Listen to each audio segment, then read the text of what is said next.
그 지갑 쓰면 안 돼요.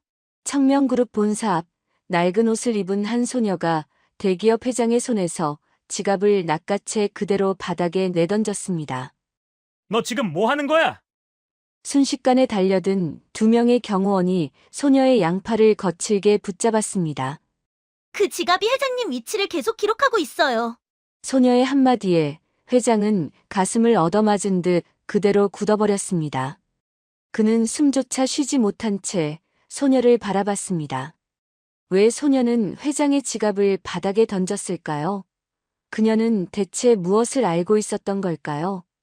사연 시작 전 구독과 좋아요를 눌러주시고 어디서 듣고 계신지 댓글 남겨주시면 당신의 하루의 작은 기적이 깃들기를 바라겠습니다. 서울 새벽 5시였습니다.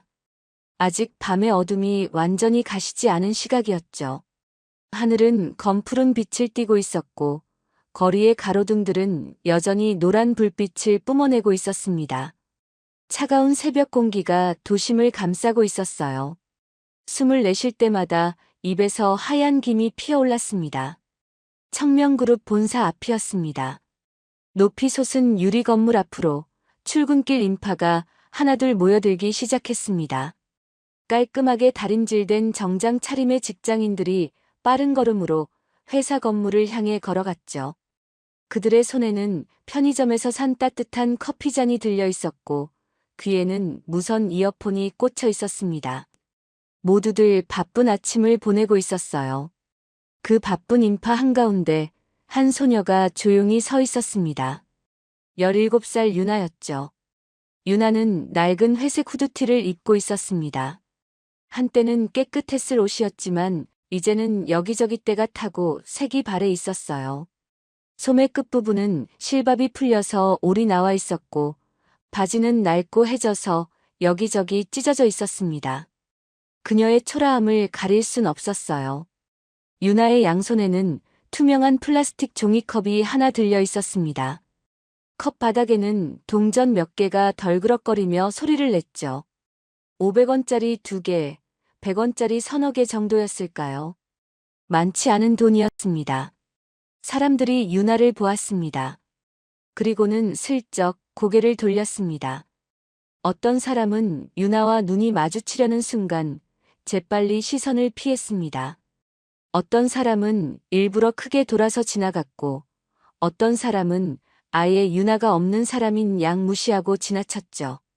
유나의 존재를 인정하지 않으려는 듯한 모습이었어요. 한 중년 여성이 지나가다가 잠깐 멈칫했습니다. 여성은 유나를 쳐다봤습니다. 그 눈빛에는 순간적으로 연민 같은 게 어렸어요. 하지만 그 여성은 곧 눈을 피하고는 빠른 걸음으로 그 자리를 벗어났습니다. 마치 뭔가 불편한 걸 보았다는 듯이 말이죠. 그때였습니다. 건물 입구를 지키던 경비원이 유나 쪽으로 걸어왔습니다. 경비원은 50대쯤 되어 보이는 남자였습니다. 검은색 경비복을 입고 있었고 얼굴에는 피곤한 기색이 역력했어요. 경비원은 유나 앞에 우뚝 서더니 낮고 거친 목소리로 말했습니다. 여기서 구걸하지 마. 그건 경고라기보다는 협박에 가까운 말투였습니다. 민원 들어온다고.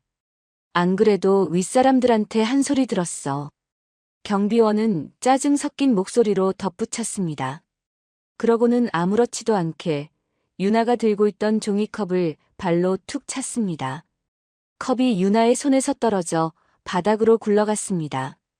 딸그랑 소리를 내며 동전들이 사방으로 흩어졌습니다. 500원짜리는 멀리까지 구르다가 배수구 근처에서 멈췄고 100원짜리들은 이곳저곳으로 튕겨 나갔습니다. 유나는 아무 말도 하지 않았습니다. 항의하지도 화를 내지도 않았습니다. 그저 천천히 무릎을 꿇었습니다. 차가운 아스팔트 바닥에 무릎을 대고 하나씩 동전을 주워 담기 시작했습니다. 유나의 손가락은 추위에 빨갛게 부어 있었어요. 손등에는 작은 상처가 여러 개 있었고 그 위에 반창고가 덕지덕지 붙어 있었습니다. 손톱 밑도 검게대가 끼어 있었죠. 동전을 주우면서 유나의 손끝이 바닥에 작은 자갈과 먼지를 함께 훑었습니다.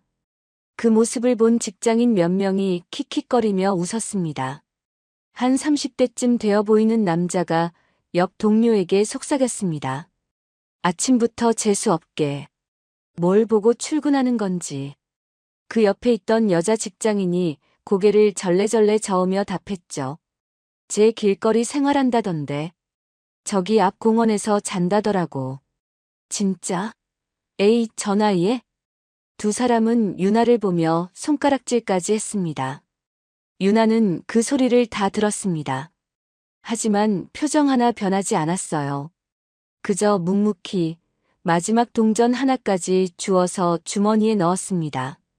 동전을 다 주운 유나의 눈앞에 한 장면이 번쩍 스쳐 지나갔습니다. 1년 전이었습니다. 부모님이 갑자기 돌아가셨던 그날이었죠. 교통사고였습니다. 빗길이었어요. 고속도로에서 미끄러진 대형 트럭이 부모님이 타고 계시던 차를 들이받았고 두 분 모두 그 자리에서 숨을 거두셨습니다. 경찰에게서 전화를 받고 병원으로 달려갔을 때 이미 모든 게 끝난 뒤였어요. 장례식장은 조문객들로 가득 찼습니다.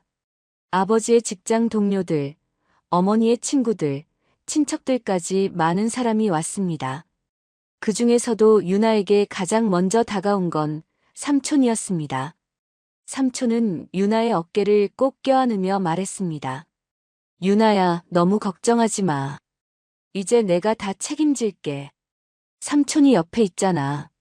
그때 삼촌의 눈빛은 따뜻했습니다. 유나는 그 눈빛을 믿었어요. 세상에서 혼자가 된 16살 소녀에게 삼촌은 유일한 가족이었으니까요. 삼촌만 믿고 있으면 괜찮을 거라고 유나는 생각했습니다. 하지만 석 달 후였습니다. 삼촌은 흔적도 없이 사라졌습니다. 부모님이 남긴 적금, 보험금, 집 서류, 심지어 유나 명의로 되어 있던 통장까지 모조리 챙겨서 잠적해버렸죠. 유나가 학교에 간 사이 삼촌은 집에 있던 모든 서류를 싹쓸이해 갔습니다. 전화는 꺼져 있었고 집 주소도 거짓이었어요. 유나에게 남은 건 학교 기숙사방 하나였습니다. 그리고 낡은 노트북 한 대, 몇 권의 문제집, 교복 2벌이 전부였죠. 어느 날 밤이었습니다. 휴대폰 화면이 환하게 켜졌습니다. 문자 메시지 하나가 도착했어요. 기숙사비 미납 금일 퇴실 바랍니다. 전송자 학생지원팀. 유나는 그날 밤 기숙사방에서 짐을 쌌습니다. 룸메이트는 침대에 누워서 이어폰을 끼고 있었습니다. 동영상을 보고 있었죠. 유나가 짐을 싸는 내내 룸메이트는 단 한 번도 유나를 쳐다보지 않았습니다. 아무 말도 건네지 않았어요. 그저 모른 척했습니다. 유나는 교복 2벌을 챙겼습니다. 문제집 몇 권도 넣었습니다. 그리고 노트북을 가방 안에 조심스럽게 밀어 넣었죠. 다른 건 필요 없었어요. 가져갈 수도 없었고 가져간다 해도 소용이 없었습니다. 그날 밤부터 유나는 거리에서 잤습니다. 처음 며칠은 24시간 편의점 앞 벤치에서 잤습니다. 하지만 편의점 주인이 쫓아냈죠. 그 뒤로는 지하철역 대합실에서 잤습니다. 하지만 거기도 새벽이 되면 영무원이 깨웠어요. 결국 유나가 찾은 곳은 공원이었습니다. 새벽이 되면 유나는 공원 구석에 있는 공용 화장실로 갔습니다. 차가운 수돗물을 틀어서 얼굴을 씻었습니다. 손으로 물을 떠서 얼굴에 끼얹을 때마다 얼음장처럼 차가운 물이 얼굴을 때렸어요. 하지만 참아야 했습니다. 학교에 가려면 깨끗해야 했으니까요. 유나는 화장실 거울을 봤습니다. 거울 속 자신의 얼굴을 보며 교복깃을 바르게 여몄습니다. 머리카락도 손으로 정리했습니다. 그리고 작게 속삭였어요. 괜찮아. 괜찮을 거야.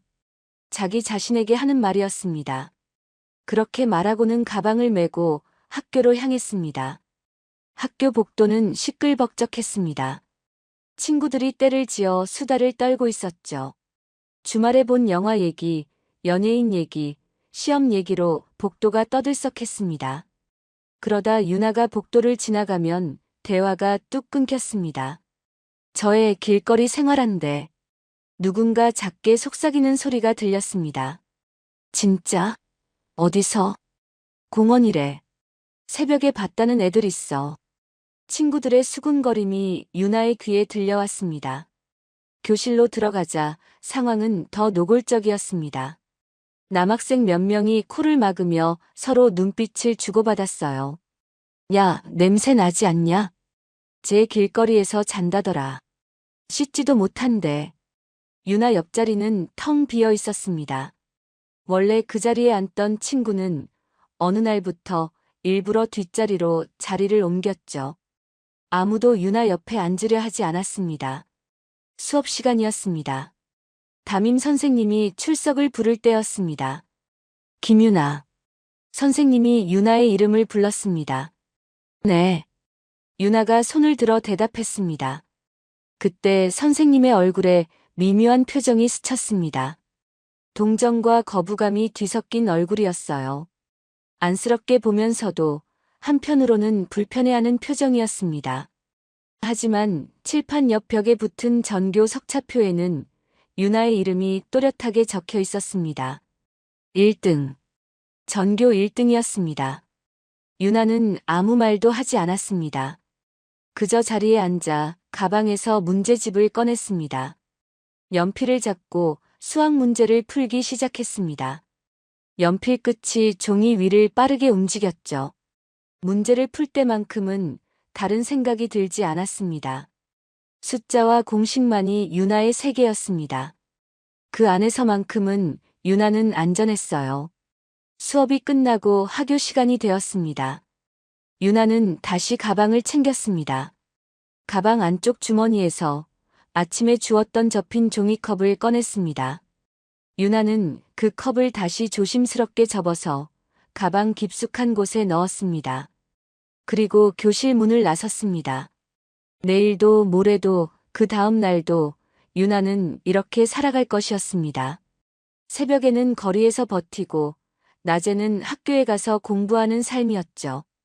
유나에게 남은 건 오직 공부뿐이었습니다. 학교만은 절대 포기할 수 없었어요. 그게 유나가 사람으로 남을 수 있는 마지막 방법이었으니까요. 다음 날 새벽이었습니다.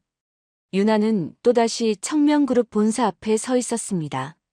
어제와 똑같은 자리였죠. 손에는 똑같이 투명한 종이컵이 들려 있었고 컵 안에는 어제 모았던 동전 몇 개가 덜그럭거리고 있었습니다. 하늘은 여전히 어두웠습니다. 새벽 5시 반쯤 되었을까요? 동쪽 하늘 끝자락이 살짝 밝아지기 시작했지만 아직은 밤이 더 짙었어요. 차가운 공기가 유나의 뺨을 스쳤습니다. 입김이 하얗게 피어올랐죠. 출근 시간이 가까워지면서 거리에 차들이 하나둘 늘어나기 시작했습니다. 검은색 세단, 검은색 승용차들이 청명그룹 본사 쪽으로 줄지어 들어왔습니다. 신호등이 바뀔 때마다 차들이 멈춰 섰다가 다시 출발했죠.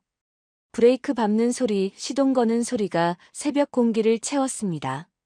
유나는 그 차들을 멍하니 바라보고 있었습니다. 발이 시렸습니다. 운동화 밑창이 너무 얇아서 차가운 아스팔트의 냉기가 그대로 발바닥으로 전해졌어요. 하지만 유나는 움직이지 않았습니다. 그저 그 자리에 서서 지나가는 사람들을 바라봤습니다. 그때였습니다. 한 대의 검은색 세단이 건물 앞에 천천히 멈춰 섰습니다. 다른 차들과는 뭔가 달랐어요. 차체가 더 길었고 더 반짝거렸습니다. 햇빛도 받지 않았는데 윤이 나는 게 고급 차라는 게 한눈에 보였죠. 번호판도 특별했습니다. 다른 차들과는 다른 색깔이었어요. 그 차가 멈추자마자 주변의 공기가 확 바뀌었습니다. 출근하던 직장인들이 일제히 걸음을 멈췄습니다. 건물 입구 쪽에 서 있던 사람들이 자세를 바로 했어요. 경비원들도 긴장한 표정으로 허리를 펴고 차를 바라봤습니다. 마치 군대에서 상관이 나타났을 때처럼 말이죠. 뒷좌석 문이 천천히 열렸습니다. 한 남자가 차에서 내렸습니다. 60대 초반쯤 되어 보이는 남자였습니다. 키는 그다지 크지 않았지만 자세가 꼿꼿했어요. 등이 곧게 펴져 있었고 턱은 살짝 들려 있었습니다. 짙은 회색 정장을 입고 있었고 넥타이는 검은색이었습니다. 구두는 빛날 정도로 깨끗하게 닦여 있었죠. 남자의 머리는 반백이었습니다. 하얀 머리카락과 검은 머리카락이 섞여 있었는데 단정하게 뒤로 빗어 넘겼어요. 얼굴에는 세월의 주름이 깊게 패여 있었습니다. 이마에도 눈가에도 입가에도 주름이 있었죠. 하지만 그 주름들이 오히려 위험을 더해주는 것 같았습니다. 강도현 회장이었습니다. 청명그룹의 회장, 이 거대한 기업을 이끄는 사람이었죠. 회장이 차에서 내리자마자 주변에 있던 직원들이 일제히 허리를 숙였습니다. 안녕하십니까? 좋은 아침입니다, 회장님. 직원들의 목소리가 마치 합창처럼 일제히 터져 나왔습니다. 고개를 숙인 채 회장이 지나갈 때까지 그대로 서 있었어요. 회장은 고개를 살짝 끄덕이며 걸음을 옮겼습니다. 경호원 2명이 회장의 양옆을 호위했어요. 한 명은 검은색 서류 가방을 들고 있었고, 한 명은 계속 주변을 경계하며 눈을 이리저리 굴리고 있었습니다. 두 사람 모두 덩치가 컸고, 표정이 딱딱했죠. 회장의 발걸음은 느리지도 빠르지도 않았습니다. 일정한 속도로 걸어갔습니다. 그 걸음걸이에서도 여유가 느껴졌어요. 유나의 시선이 자연스럽게 회장에게로 향했습니다. 멀리서 보던 회장이 점점 가까이 다가왔습니다. 유나는 종이컵을 든 채 그 자리에 가만히 서 있었죠. 움직이지 않았습니다. 회장이 유나 앞을 지나가려던 순간이었습니다. 회장의 걸음이 잠시 멈췄습니다. 회장은 유나를 내려다봤습니다. 해진 베이지색 점퍼를 입고 투명한 종이컵을 든 소녀를 회장의 눈이 천천히 훑었어요. 유나의 얼굴을 보고 점퍼를 보고 손에 든 컵을 봤습니다. 회장의 얼굴에 동정 어린 표정이 스쳤습니다. 눈썹이 살짝 찌푸려졌고 입술이 가늘게 다물어졌어요. 이 이른 새벽에 회장이 작게 중얼거렸습니다. 혼잣말이었지만 유나에게는 들렸습니다. 회장은 정장 안주머니에 손을 넣었습니다. 그리고 검은색 가죽 지갑을 꺼냈습니다. 고급스러워 보이는 지갑이었어요. 가죽 표면이 매끈하게 빛났고 모서리는 금색 장식으로 마감되어 있었습니다. 그 지갑 하나만으로도 유나가 한 달을 살 수 있을 것 같았죠. 회장이 지갑을 열려고 엄지손가락을 올렸습니다. 바로 그 순간이었습니다. 유나의 눈동자가 크게 확대되었습니다. 유나의 시선이 회장의 지갑에 꽂혔습니다. 그 지갑을 유나는 뚫어지게 바라봤어요. 마치 그 안에 뭔가 보이는 것처럼 말이죠. 지갑 표면에서 뭔가가 보였습니다. 아주 미세하게 빛나는 게 있었습니다. 아주 작은 점 같은 거였죠. 보통 사람 눈에는 안 보일 만큼 작았습니다. 먼지처럼 작은 불빛이었어요. 하지만 유나의 눈에는 보였습니다. 그리고 유나는 느꼈습니다. 지갑이 움직이고 있었습니다. 미세하게 진동하고 있었어요. 꺼져 있어야 할 게 작동하고 있었습니다. 살아 있어야 할 이유가 없는 물건이 살아서 움직이고 있었죠. 유나의 얼굴이 순간적으로 굳어졌습니다. 숨이 멎는 것 같았습니다. 심장이 빠르게 뛰기 시작했죠. 쿵쾅쿵쾅 가슴이 두드리는 소리가 귓속까지 울렸습니다. 유나는 알았습니다. 저건 위험했습니다. 저 지갑을 쓰면 무슨 일이 생길 거였어요. 그 순간 유나의 몸이 저절로 움직였습니다. 반사적인 행동이었습니다. 생각할 시간도 없었어요. 머리로 판단하기 전에 몸이 먼저 반응했습니다. 유나가 회장의 지갑을 낚아챘습니다. 손이 번개처럼 빨랐습니다. 회장의 손에서 지갑을 빼앗은 유나는 그 지갑을 있는 힘껏 바닥에 내던졌습니다. 탁! 지갑이 바닥에 떨어지는 소리가 울렸습니다. 가죽이 아스팔트에 부딪히는 둔탁한 소리였죠. 현장이 순식간에 얼어붙었습니다. 모든 게 멈췄습니다. 지나가던 사람들, 출근하던 직장인들, 경비원들, 경호원들 모두가 그 자리에서 굳어버렸어요. 마치 시간이 멈춘 것처럼 말이죠. 아무도 숨소리조차 내지 못했습니다. 유나가 소리쳤습니다. 그 지갑 쓰면 안 돼요. 유나의 목소리는 떨리고 있었습니다. 하지만 확신에 차 있었어요. 유나는 자신이 본 걸 믿었습니다. 주변 직장인들이 경악했습니다. 저 애가 지금 뭐 하는 거야? 한 남자가 입을 벌린 채 중얼거렸습니다. 미쳤나? 회장님한테 저런 짓을? 여자 직장인이 눈을 크게 뜨고 소리쳤습니다. 세상에, 저게 무슨 짓이야? 회장님 지갑을 던져. 또 다른 사람이 손으로 입을 가렸습니다. 사람들이 수군거리기 시작했습니다. 점점 더 많은 사람이 모여들었어요. 경호원들이 즉각 움직였습니다. 2명의 경호원이 유나에게 달려들었습니다. 거칠게 유나의 양팔을 붙잡았죠. 경호원의 소나기가 유나의 가느다란 팔을 꽉 움켜쥐었습니다. 너 지금 뭐 하는 거야? 한 경호원이 유나의 팔을 뒤로 비틀었습니다. 유나가 고통스러운 신음을 냈습니다. 얼굴이 찌푸려졌어요. 눈을 질끈 감았습니다. 하지만 유나는 소리를 멈추지 않았습니다. 꺼져 있어야 할 게 계속 움직이고 있어요. 저 지갑 안에. 유나가 버둥거리며 외쳤습니다. 목소리가 갈라졌지만 멈추지 않았어요. 경호원들이 유나를 끌어내려 했습니다. 조용히 해. 경찰 부를 거야.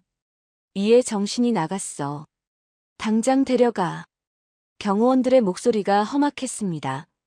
바로 그때였습니다. 잠깐. 낮고 침착한 목소리가 들렸습니다. 회장의 목소리였습니다.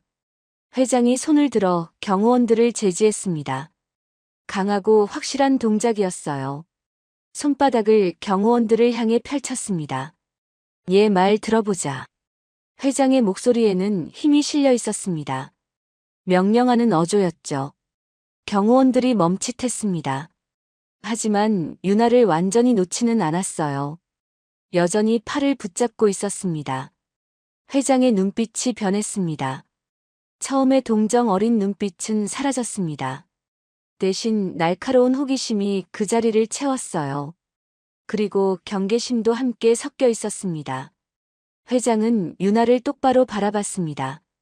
한참 동안 유나의 눈을 들여다봤습니다. 유나도 회장을 똑바로 쳐다봤어요.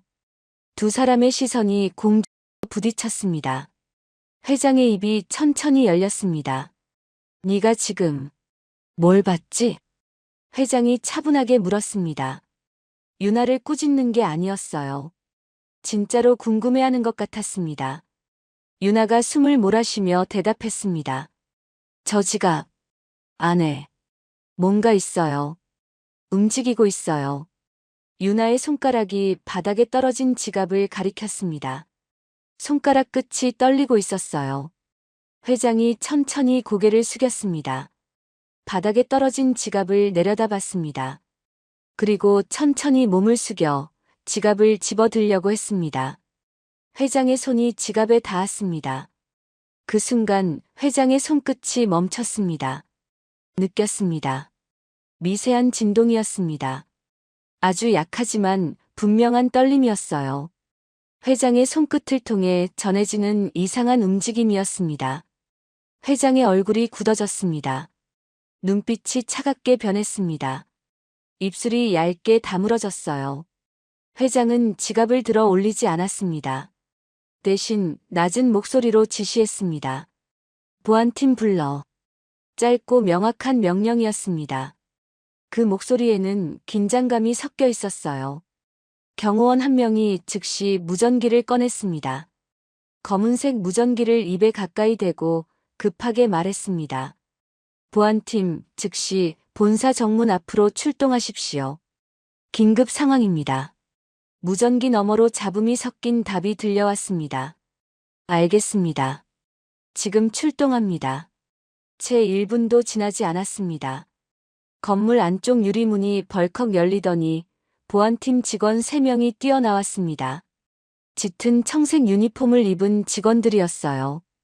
가슴에는 청명그룹 보안팀이라고 새겨진 명찰이 달려 있었습니다. 손에는 검은색 가방을 들고 있었죠. 가방이 묵직해 보였습니다. 보안팀장으로 보이는 40대 중반쯤 되는 남자가 앞장서서 회장에게 다가왔습니다. 숨을 가쁘게 몰아쉬며 조심스럽게 물었습니다. 회장님, 무슨 일이십니까? 목소리에 긴장감이 묻어났습니다.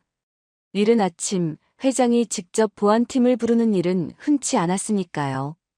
회장은 바닥에 떨어진 지갑을 손가락으로 가리켰습니다. 저 지갑을 조사해봐. 지금 여기서. 회장의 목소리는 단호했습니다. 물러설 기미가 전혀 없었어요. 보안팀장이 주변을 둘러봤습니다. 이미 수십 명의 직장인이 멀찍이 서서 이쪽을 쳐다보고 있었습니다.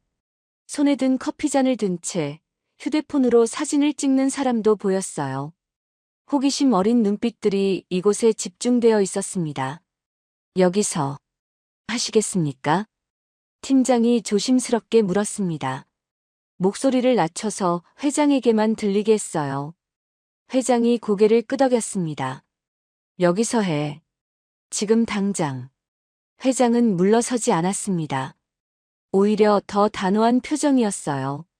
눈빛이 차갑게 가라앉아 있었습니다. 보안팀원들이 즉시 움직였습니다. 한 명이 가방을 바닥에 내려놓고 지퍼를 열었습니다. 지지직 지퍼 소리가 새벽 공기를 갈랐어요. 안에서 작은 도구들을 꺼냈습니다. 정밀 드라이버 세트, 핀셋, 확대경, 작은 집게 같은 것들이었어요. 하나하나 조심스럽게 꺼내 바닥에 늘어놓았습니다. 또 한 명은 손바닥만 한 검은색 장치를 꺼냈습니다. 전자 스캐너였습니다. 작은 화면이 달려있고 위쪽으로 짧은 안테나가 솟아 있었어요. 병원에서 쓰는 의료기기처럼 생겼습니다. 팀원이 스캐너의 전원 버튼을 눌렀습니다. 삐 소리와 함께 화면에 푸른 불빛이 들어왔습니다. 화면에 영어로 뭔가가 떴다가 사라졌어요. 팀원이 무릎을 꿇고 앉았습니다. 그리고 지갑 위로 스캐너를 천천히 움직이기 시작했습니다. 마치 금속 탐지기로 땅을 훑듯이 조심스럽게 지갑 전체를 스캔했어요. 스캐너 화면에 뭔가가 뜨기 시작했습니다. 작은 점들이 깜빡거렸습니다. 그래프 같은 게 화면을 가로질렀어요. 선이 위아래로 흔들리더니 어느 순간 크게 튀어 올랐습니다. 팀원의 얼굴이 순간 굳어졌습니다. 회장님. 팀원의 목소리가 떨렸습니다. 화면을 보는 눈이 커졌어요. 신호가 감지됩니다. 그 말에 주변이 다시 한번 술렁거렸습니다. 신호라니? 지갑에서 신호가? 그럼 진짜 뭐가 들어있다는 거잖아. 사람들의 수군거림이 점점 커졌습니다. 멀리 있던 사람들도 하나둘 더 가까이 다가왔어요. 보안팀장이 직접 나섰습니다.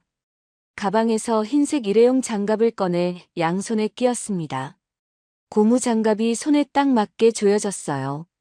팀장은 지갑을 조심스럽게 들어 올렸습니다. 양손으로 지갑을 받쳐들고 햇빛에 비춰보며 자세히 살펴봤습니다. 지갑의 겉면을 손가락으로 천천히 더듬었어요. 가죽 표면의 구석구석을 꼼꼼히 훑었습니다. 그러다가 안쪽 안감 부분에서 손을 멈췄습니다. 여기 뭔가 있습니다. 팀장이 작게 중얼거렸습니다. 손가락 끝으로 안감을 눌러보더니 미세한 이물감을 느낀 것 같았어요. 팀장은 작은 칼을 꺼냈습니다. 날이 얇은 정밀 칼이었어요. 수술용 메스처럼 날카롭게 생긴 칼이었습니다. 그 칼로 지갑 안감의 실밥을 조심스럽게 풀기 시작했습니다.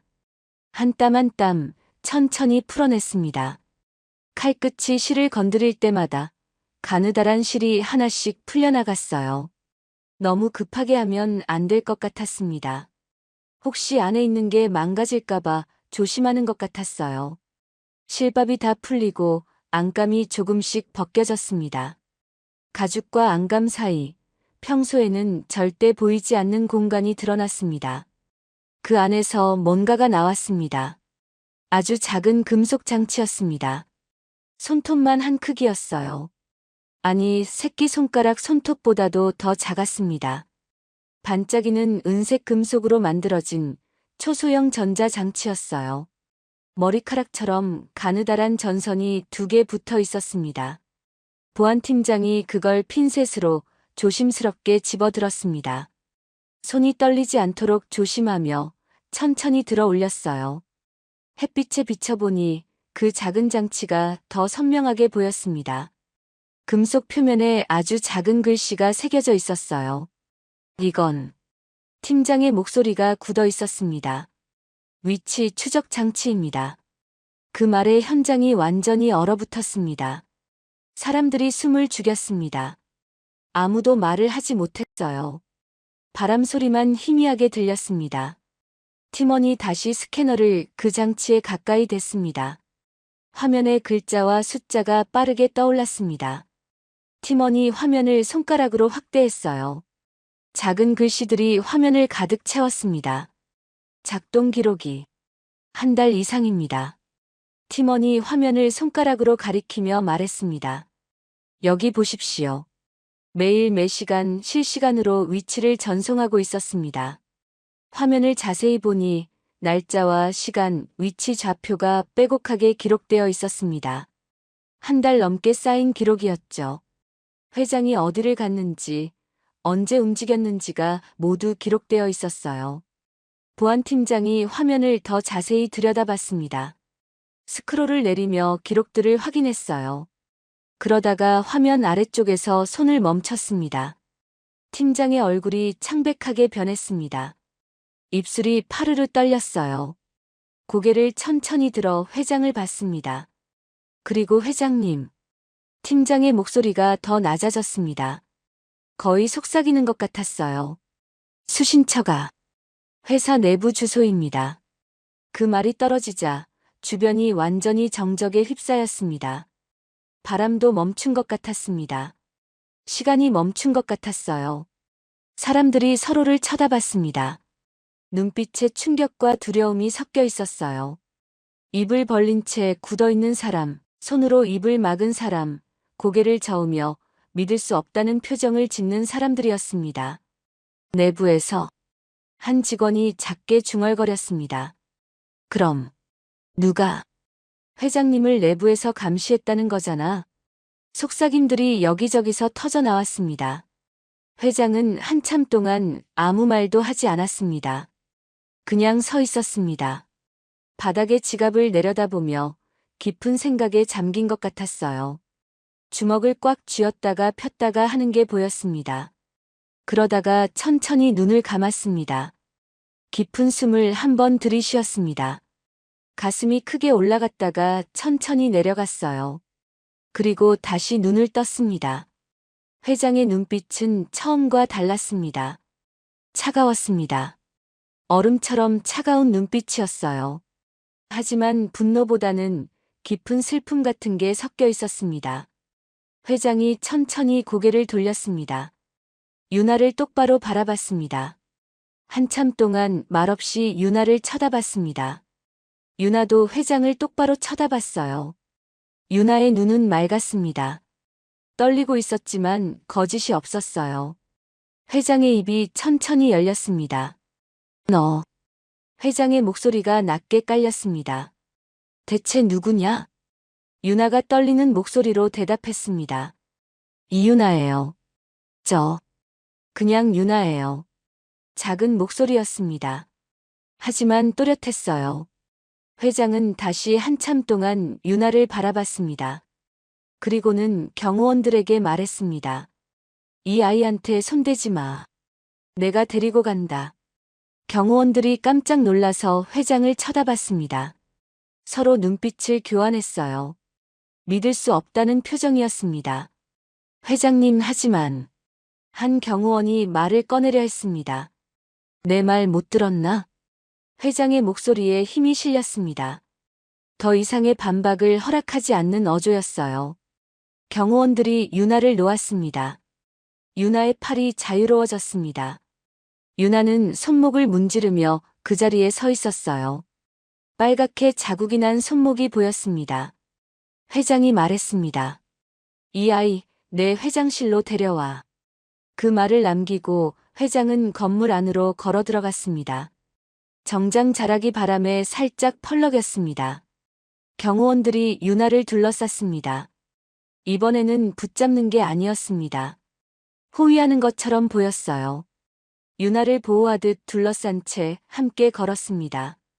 유나는 경호원들 사이에 둘러싸인 채 청명그룹 본사 안으로 들어갔습니다. 유리문을 통과하자 넓은 로비가 나타났습니다. 대리석 바닥이 반짝반짝 빛났습니다. 유나의 낡은 운동화가 그 위를 걸을 때마다 작은 소리가 났어요. 다다닥 하는 발소리가 높은 천장에 울려 퍼졌습니다. 천장에는 커다란 샹들리에가 매달려 있었고 수많은 전구들이 마치 별처럼 반짝이고 있었습니다. 정면 벽에는 청명그룹의 로고가 금색으로 크게 새겨져 있었어요. 로비를 지나가는 내내 직원들의 시선이 유나에게 쏠렸습니다. 복사기 앞에 서 있던 여직원이 서류를 든 채 걸음을 멈추고 유나를 쳐다봤습니다. 엘리베이터에서 막 내리던 사람들도 하던 일을 멈추고 고개를 돌렸어요. 커피를 들고 가던 남자 직원도 멈춰서서 입을 벌린 채 바라봤습니다. 저 애가 누구야? 회장님이 직접 데려가신다며? 아까 지갑 던진 애 아니야? 완전 미친 거 아냐? 수군거림이 로비를 가득 채웠습니다. 속삭이는 소리들이 여기저기서 들려왔어요. 유나의 귀에 다 들렸습니다. 하지만 유나는 고개를 들고 걸었습니다. 두렵지 않은 건 아니었습니다. 심장이 빠르게 뛰고 있었어요. 쿵쾅쿵쾅 가슴이 두드리는 소리가 귓속까지 울렸습니다. 손바닥에는 땀이 났고 다리도 떨렸습니다. 하지만 유나는 자신이 옳은 일을 했다는 걸 알고 있었습니다. 엘리베이터 앞에 도착했습니다. 경호원 한 명이 위쪽 화살표 버튼을 눌렀습니다. 띵 소리와 함께 은색 문이 천천히 양쪽으로 열렸습니다. 유나와 경호원 2명이 안으로 들어갔습니다. 회장도 이미 안에 서 계셨어요. 엘리베이터 안은 3면이 거울로 되어 있었습니다. 유나는 거울에 비친 자신의 모습을 봤습니다. 해진 베이지색 점퍼를 입은 초라한 모습이었죠. 옆에 선 회장의 깔끔한 정장 차림과 너무 대조적이었습니다. 문이 조용히 닫혔습니다. 엘리베이터 안은 조용했습니다. 아무도 말을 하지 않았습니다. 기계가 움직이는 희미한 웅웅 소리만 들렸어요. 위로 올라가는 느낌이 발바닥으로 전해졌습니다. 배가 살짝 내려앉는 느낌이었죠. 유나는 바닥만 바라봤습니다. 회장은 유나를 힐끗힐끗 쳐다봤습니다. 무언가 깊이 생각하는 표정이었어요. 팔짱을 낀 채 입술을 가볍게 다물고 있었습니다. 눈빛은 여전히 날카로웠지만 적대적이지는 않았어요. 엘리베이터가 위로 올라갔습니다. 층수 표시가 하나씩 바뀌었습니다. 5층, 10층, 15층. 숫자가 계속 올라갔어요. 빨간 불빛이 숫자를 비추며 바뀌었습니다. 마침내 최상층에 도착했습니다. 띵 소리와 함께 문이 천천히 열렸습니다. 앞에는 긴 복도가 나타났습니다. 복도 양옆으로는 커다란 그림들이 액자에 담겨 걸려 있었어요. 산수화도 있었고 추상화도 있었습니다. 바닥에는 짙은 갈색 카펫이 깔려 있어서 걸을 때 발소리가 거의 나지 않았습니다. 회장이 앞장서서 걸었습니다. 유나가 그 뒤를 따랐습니다. 경호원 한 명이 유나 뒤에서 함께 걸었어요. 복도는 길었습니다. 걷다 보니 창문이 보였고 그 창문 너머로 서울 시내가 멀리 보였어요. 복도 끝에 커다란 나무 문이 보였습니다. 짙은 갈색 나무로 만들어진 문이었습니다. 문 옆에는 금색 명패가 붙어 있었어요. 회장실이라고 또렷하게 새겨져 있었습니다. 회장이 문 손잡이를 돌렸습니다. 딸깍 소리와 함께 문이 천천히 열렸습니다. 넓은 방이 나타났습니다. 정말 넓었습니다. 유나가 살던 기숙사 방의 몇 배는 되어 보였어요. 창문이 아주 컸습니다. 벽 한쪽 전체가 통유리로 되어 있었죠. 창밖으로는 서울 시내가 한눈에 내려다 보였습니다. 빌딩들이 빼곡하게 들어서 있었고 그 사이로 도로가 보였어요. 책상은 커다란 나무로 만들어져 있었습니다. 표면이 매끈하게 광이 나는 책상이었어요. 책상 위에는 컴퓨터 모니터와 서류들이 정리되어 있었습니다. 뒤쪽 벽에는 천장까지 닿는 책장이 가득했습니다. 두꺼운 책들이 빼곡하게 꽂혀 있었죠. 한쪽에는 검은색 가죽 소파가 놓여 있었고 그 앞에는 낮은 테이블이 있었습니다. 회장이 안으로 들어갔습니다. 유나도 조심스럽게 따라 들어갔습니다. 경호원은 문 밖에서 기다렸습니다. 문을 닫으며 밖에 서 있었어요. 문이 천천히 닫혔습니다. 딸칵 소리와 함께 문이 완전히 닫히자 밖의 소음이 완전히 차단되었습니다. 조용했습니다. 너무 조용해서 유나 자신의 숨소리가 들릴 정도였어요. 밖에서는 그렇게 시끄러웠는데 이 안은 마치 다른 세상 같았습니다. 회장이 책상 옆 작은 테이블로 갔습니다. 거기에는 생수병 한 개와 유리컵 여러 개가 쟁반 위에 놓여 있었습니다. 회장이 투명한 유리컵을 집어들고 생수병을 열었어요. 물을 따르는 소리가 조용한 방 안에서 또렷하게 들렸습니다. 물이 컵에 찰랑찰랑 차올랐습니다. 회장이 그 컵을 유나에게 건넸습니다. 앉아라. 회장이 소파를 가리켰습니다. 부드러운 목소리였어요. 유나는 조심스럽게 소파 끝에 앉았습니다. 엉덩이를 반만 걸친 채 등을 꼿꼿이 세우고 앉았어요. 물컵을 두 손으로 꽉 쥐고 있었습니다. 컵이 차가웠습니다. 그 차가운 느낌이 손바닥을 통해 전해졌어요. 회장은 유나 맞은편 소파에 앉았습니다. 허리를 곧게 펴고 앉았습니다. 손은 무릎 위에 가지런히 올려놓았어요. 한참 동안 말이 없었습니다. 회장이 유나를 바라봤고 유나는 물컵만 내려다봤습니다. 정적이 흘렀어요. 회장이 천천히 입을 열었습니다. 왜 그런 걸 알 수 있었지? 회장이 물었습니다. 목소리는 차분했지만 진지했어요. 정말 궁금해하는 것 같았습니다. 유나가 잠시 망설이다가 대답했습니다. 저는 물건을 보면 알 수 있어요. 작은 목소리였습니다. 겨우 들릴 정도였죠. 물건이 정상인지 이상한지요. 꺼져 있어야 할 게 켜져 있으면 보여요. 느껴져요. 유나가 물컵을 내려다보며 말을 이었습니다. 사람 말은 거짓말을 할 수 있잖아요. 근데 물건은 거짓말을 못해요. 그래서 저는 사람보다 물건을 더 믿게 됐어요. 유나의 목소리가 점점 작아졌습니다. 회장이 천천히 고개를 끄덕였습니다. 이해한다는 듯한 표정이었어요. 그리고 잠시 후 두 번째 질문을 했습니다. 집은 어디냐? 유나가 고개를 들어 회장을 봤습니다. 잠시 침묵이 흘렀습니다. 유나의 입술이 떨렸습니다. 말을 하려는데 목이 메는 것 같았어요. 없어요. 작게 대답했습니다. 회장의 눈빛이 변했습니다. 눈썹이 살짝 찌푸려졌어요. 없다니? 유나가 천천히 이야기를 시작했습니다. 부모님이 교통사고로 돌아가셨던 일을 말했습니다. 빗길에 트럭이 미끄러져서 그 자리에서 두 분 다 돌아가셨다고 했어요. 삼촌이 보호자가 되어주겠다고 약속했던 일도 말했습니다. 장례식장에서 삼촌이 어깨를 껴안으며 내가 책임질게라고 했던 일도요. 하지만 석 달 후 삼촌이 모든 걸 챙겨 사라졌다고 했습니다. 적금, 보험금, 집 서류, 심지어 유나 명의로 되어 있던 통장까지 모두 가져갔다고 했어요. 유나가 말하는 동안 회장의 표정이 점점 굳어졌습니다. 주먹을 쥐었다가 폈다가 하는 게 보였어요. 턱에 힘이 들어가 있었습니다. 유나는 기숙사비를 낼 수 없어서 쫓겨났다고 했습니다. 그 뒤로는 공원 벤치에서 잤다고 말했어요. 새벽에는 공용 화장실에서 씻고 낮에는 학교에 갔다고 했습니다. 유나가 주머니에서 휴대폰을 꺼냈습니다. 낡은 휴대폰이었습니다. 화면에 금이 가 있었어요. 케이스도 모서리가 깨져 있었습니다.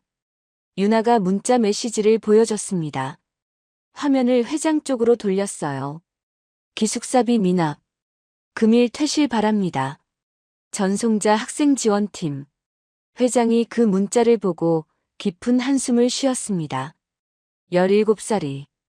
회장이 중얼거렸습니다. 고개를 저었어요.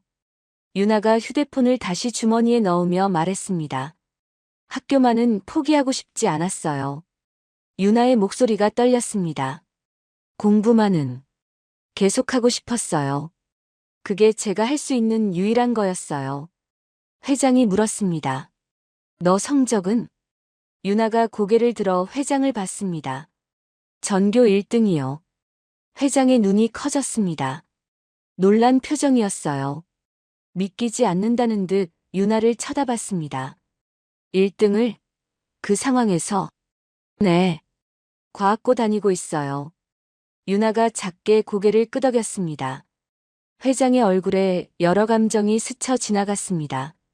분노도 있었고 연민도 있었습니다. 안타까움도 놀라움도 어쩌면 존경심 같은 것도 섞여 있었어요. 회장이 자리에서 일어나 창가로 걸어갔습니다. 창밖을 바라봤습니다. 한참 동안 아무 말도 하지 않았습니다. 그저 창밖의 풍경을 바라보며 깊은 생각에 잠겨 있었어요. 손을 뒤로 깍지 끼고 서 있었습니다. 그러다가 천천히 고개를 돌려 유나를 봤습니다. 회장이 단호하게 말했습니다. 당분간 내 집에서 지내자. 유나의 눈이 크게 흔들렸습니다. 물컵을 든 손이 떨렸어요. 왜요?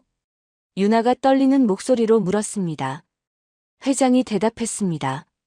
아직 미성년자가 거리에서 지내는 건 너무 위험해. 어른으로서 그냥 볼 수가 없구나. 회장의 목소리는 단호했지만 따뜻했습니다. 그리고 너는 오늘 내 목숨을 구했어. 그 지갑을 계속 썼다면 누가 알겠나. 무슨 일이 생겼을지. 유나의 눈에 눈물이 맺혔습니다. 참으려고 했지만 눈물이 흘러내렸습니다. 뺨을 타고 내려오는 눈물을 유나는 손등으로 급히 닦았어요. 하지만 눈물은 계속 나왔습니다. 진짜 가도 돼요? 유나가 흐느끼며 물었습니다. 회장이 고개를 끄덕였습니다. 그래. 오늘부터 넌 내 집에서 지내는 거야. 유나의 어깨가 떨렸습니다. 처음이었습니다. 부모님이 돌아가신 뒤로 누군가 유나를 보호해주겠다고 집을 내주겠다고 말한 건 처음이었어요.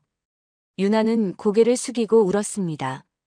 소리 내지 않으려고 애썼지만 어깨가 들썩거렸습니다. 눈물이 뚝뚝 떨어져 바닥에 떨어졌어요. 회장은 조용히 기다려줬습니다. 서두르지 않았습니다. 그저 유나가 울음을 멈출 때까지 조용히 창가에 서서 기다려줬어요. 한참 후 유나가 고개를 들었습니다. 눈이 빨갛게 충혈되어 있었습니다. 코끝도 발갛게 물들어 있었어요. 유나는 손등으로 눈물 자국을 닦으며 작게 말했습니다. 감사합니다. 목소리가 갈라져 있었습니다. 회장이 고개를 끄덕이며 말했습니다. 이제 가자. 집으로. 회장이 문을 열었습니다. 밖에 서 있던 경호원에게 지시했습니다. 차 준비해. 우리 집으로 갈 거야. 알겠습니다, 회장님. 경호원이 고개를 숙이며 대답했습니다. 그날 오후 유나는 회장의 집에 도착했습니다. 차에서 내리자 눈앞에 커다란 저택이 나타났습니다. 높은 담장으로 둘러싸인 2층짜리 집이었어요. 정원이 넓었습니다. 잘 가꿔진 나무들과 꽃밭이 보였죠. 현관 앞에는 돌계단이 있었고 그 위로 큰 나무문이 있었습니다. 유나는 가방을 꽉 움켜쥔 채 입구를 바라봤습니다. 다리가 떨렸습니다. 진짜로 여기 들어가도 되는 건가 하는 생각이 들었어요. 회장이 먼저 계단을 올라갔습니다. 유나도 천천히 따라 올라갔습니다. 계단을 밟을 때마다 신발 밑창이 돌에 닿는 소리가 났어요. 문이 열렸습니다. 안에서 50대쯤 되어 보이는 여자가 나왔습니다. 단정한 옷을 입고 있었어요. 머리를 뒤로 묶고 있었고 앞치마를 두르고 있었습니다. 가정부인 것 같았어요. 어서 오세요, 회장님. 가정부가 인사했습니다. 회장이 유나를 가리키며 말했습니다. 오늘부터 이 아이가 우리 집에서 지낼 거야. 손님 방 준비해 주게. 알겠습니다. 가정부가 유나를 보며 미소 지었습니다. 따뜻한 미소였어요. 이쪽으로 오세요. 유나는 가정부를 따라 안으로 들어갔습니다. 현관을 지나자 넓은 거실이 나타났습니다. 천장이 높았습니다. 샹들리에가 매달려 있었고 큰 소파가 놓여 있었어요. 소파는 베이지색이었고 푹신해 보였습니다. 한쪽 벽에는 큰 TV가 걸려 있었고 반대편에는 책장이 있었습니다. 유나는 거실 한가운데 어색하게 서 있었습니다. 가방을 앞으로 껴안은 채 주변을 둘러봤어요. 너무 넓었습니다. 너무 깨끗했습니다. 자신이 여기 있어도 되는 건지 자꾸만 의문이 들었어요. 가정부가 2층으로 올라가는 계단을 가리켰습니다. 손님 방은 2층에 있습니다. 따라오세요. 유나는 계단을 올라갔습니다. 나무로 된 계단이었어요. 밟을 때마다 삐걱 소리가 작게 났습니다. 계단 옆 벽에는 액자들이 걸려 있었어요. 가족 사진 같았습니다.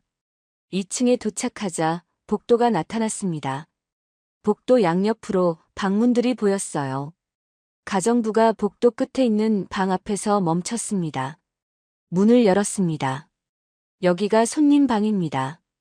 방이 나타났습니다. 크지는 않았지만 유나에게는 충분히 넓었습니다. 창문이 큰 방이었어요. 창밖으로 정원이 보였습니다. 침대가 한쪽에 놓여 있었고 책상과 의자도 있었습니다. 옷장도 있었고 작은 화장대도 보였어요. 유나는 천천히 방 안으로 들어갔습니다. 가방을 바닥에 내려놓고 주변을 둘러봤습니다. 여기, 진짜 제가 있어도 돼요? 유나가 작은 목소리로 물었습니다.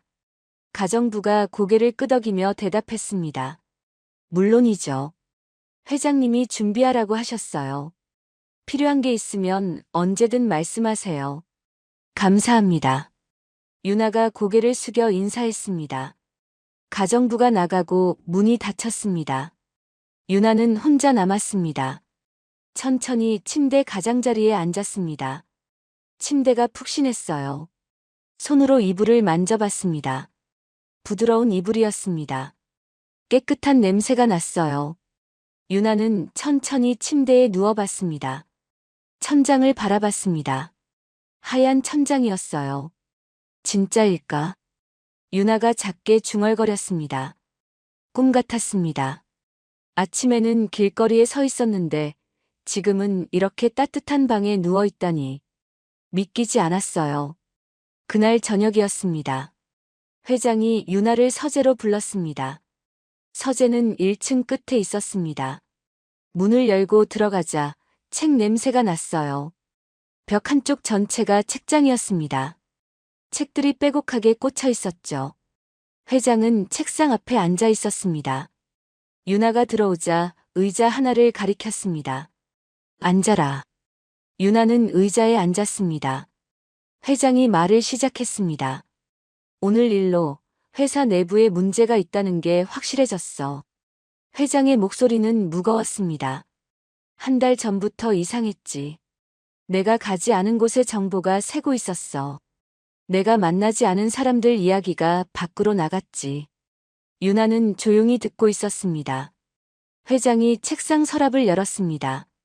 안에서 여러 물건을 꺼내 책상 위에 놓았습니다. 명함 지갑, 만년필, 손목시계, 서류철이었어요. 이것들은 내 직원들이 쓰는 물건들이야. 오늘 보안팀이 가져온 거지. 회장이 유나를 바라봤습니다. 네가 한번 봐줄 수 있겠나? 유나가 고개를 끄덕였습니다.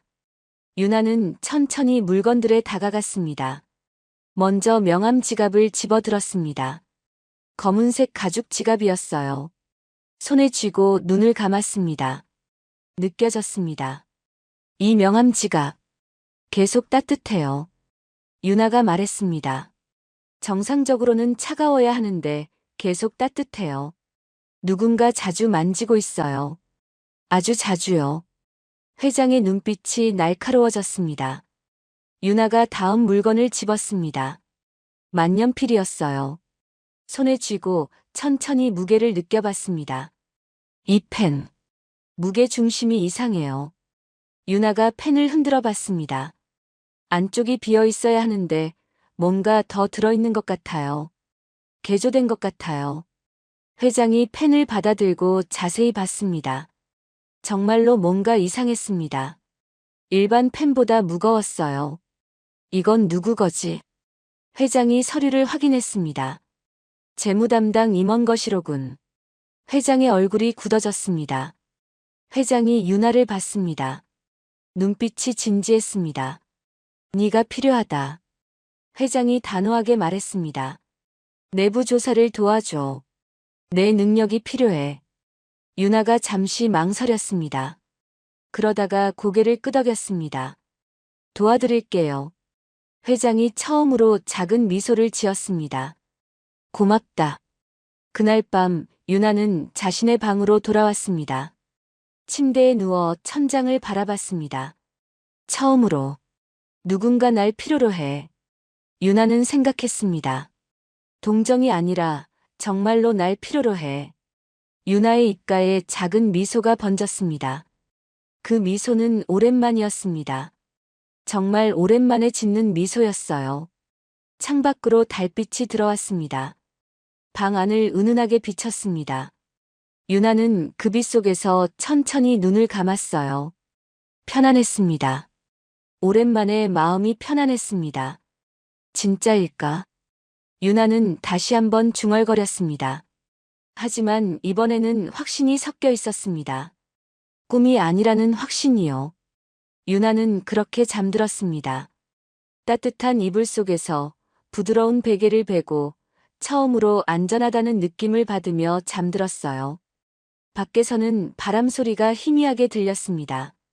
나뭇잎이 바스락거리는 소리, 멀리서 들려오는 차 소리, 그런 소리들이 유나를 감싸줬습니다. 유나의 얼굴은 평화로웠습니다. 오랜만에 악몽 없이 잘 수 있을 것 같았어요. 그날부터 유나의 새로운 삶이 시작되었습니다. 더 이상 길거리에서 잘 필요가 없었습니다. 더 이상 추위에 떨 필요가 없었어요. 그리고 무엇보다 유나는 이제 혼자가 아니었습니다. 누군가 유나를 지켜주고 있었습니다. 그리고 유나도 그 누군가를 지켜줄 수 있게 되었습니다. 다음 날 아침이었습니다. 유나는 햇살에 눈을 떴습니다. 창문 사이로 들어오는 따뜻한 햇빛이 얼굴을 비쳤어요. 유나는 잠시 멍하니 천장을 바라봤습니다. 여기가 어디지 하는 생각이 들었죠. 그러다 기억이 났습니다. 회장의 집이었습니다. 어제 일이 꿈이 아니었어요. 유나는 천천히 일어나 앉았습니다. 이불을 걷고 창가로 갔어요. 창밖을 내다봤습니다. 정원이 보였습니다. 새들이 지저귀는 소리가 들렸어요. 노크 소리가 들렸습니다. 들어오세요. 유나가 대답했습니다. 문이 열리고 가정부가 들어왔습니다. 아침 식사 준비됐어요. 회장님이 함께 드시자고 하세요. 알겠습니다. 유나는 서둘러 세수를 하고 내려갔습니다. 1층 식당에는 회장이 이미 앉아 계셨습니다. 큰 식탁에 여러 음식이 놓여 있었어요. 밥, 국, 반찬들이 정갈하게 차려져 있었습니다. 앉아라. 회장이 유나에게 자리를 권했습니다. 유나는 조심스럽게 앉았습니다. 이런 식사는 정말 오랜만이었어요. 학교는? 회장이 물었습니다. 일주일만. 쉬고 싶어요. 유나가 작게 대답했습니다. 회장이 고개를 끄덕였습니다. 그래, 그동안 쉬면서 나를 도와줘. 두 사람은 조용히 식사를 했습니다. 식사를 마치고 회장이 말했습니다. 오늘 오후에 비서실장이 올 거야. 최민석이라는 사람이지. 회장의 목소리가 낮아졌습니다. 그 사람을 잘 봐줘. 내가 가장 의심하는 사람이야. 유나가 고개를 끄덕였습니다. 오후 2시였습니다. 회장의 서재에 유나가 먼저 들어가 있었습니다. 책장 뒤편에 숨어 있었어요. 거기서는 방 안이 다 보였지만 유나는 보이지 않았습니다. 노크 소리가 들렸습니다. 들어오게. 회장이 말했습니다. 문이 열리고 한 남자가 들어왔습니다. 50대 중반쯤 되어 보이는 남자였습니다. 깔끔한 정장을 입고 있었고 머리는 단정하게 빗어 넘겼어요. 안경을 쓰고 있었습니다. 손에는 서류 가방을 들고 있었죠. 최민석 비서실장이었습니다. 최민석이 방 안으로 들어서다가 순간 걸음을 멈췄습니다. 뭔가를 느낀 것 같았어요. 주변을 둘러봤습니다. 하지만 유나는 보이지 않았죠. 회장님 부르셨습니까? 최민석이 회장 앞에 섰습니다. 응. 이번 프로젝트 서류 좀 보자고. 회장이 손을 내밀었습니다. 최민석이 서류 가방을 열고 서류를 꺼냈습니다. 회장에게 건넸어요. 그리고 가방을 옆 의자에 올려놓았습니다. 회장이 서류를 보는 동안 최민석은 서 있었습니다. 유나는 책장 뒤에서 최민석을 관찰했습니다. 그리고 최민석이 놓고 간 가방을 봤습니다. 뭔가가 느껴졌습니다.